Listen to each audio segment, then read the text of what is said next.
नमस्कार, मिथिला चैप्टर देख रहल छी अहाँ। हाल समाचारक संग हम छी गुंजन श्री।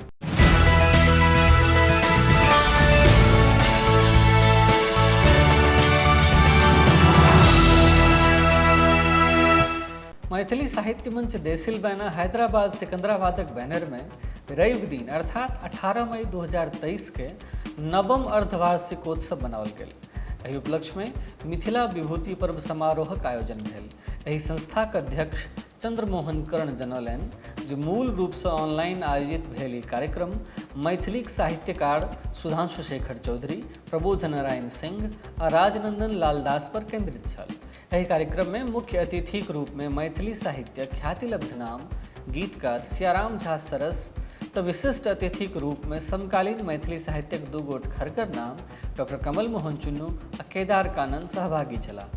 श्री कर्ण कार्यक्रमक संबंध में विस्तृत जानकारी दैत जनौलनि जे कार्यक्रमक शुरुआत सुश्री अनिंद्या द्वारा गोसाउनी गीत गाबि कऽ भेल। तकरा बाद स्वागत भाषण संस्थाक उपाध्यक्ष डॉक्टर चंद्रशेखर झा द्वारा भेल।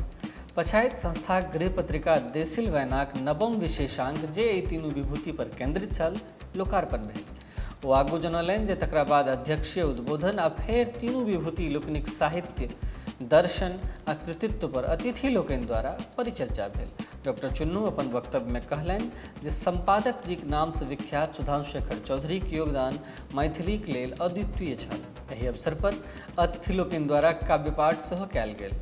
श्री सियाराम झा सरस जी अपन गीत आ कविता तो ओतहि डॉक्टर कमल मोहन चुन्नू अपन गजलक प्रस्तुति दिलनि। जनतब दी जे ऑनलाइन आयोजित भेल एहि कार्यक्रमक संचालन गुंजन श्री कयलनि आ धन्यवाद ज्ञापन उपाध्यक्ष शंभुनाथ झा द्वारा कयल गेल। कार्यक्रम में अन्यान्य व्यक्तिक संग महासचिव मनोज सांडिल्य, शारदा झा, संजोग ठाकुर, अमर कुमार झा, मोहन मुरारी झा, मंजूषा झा, कल्पना झा आदिक उपस्थिति छल। अपने लोग एखन देख रहल छलहुँ मिथिला चैप्टर। ई कार्यक्रम छल हाल समाचार। धन्यवाद, नमस्कार।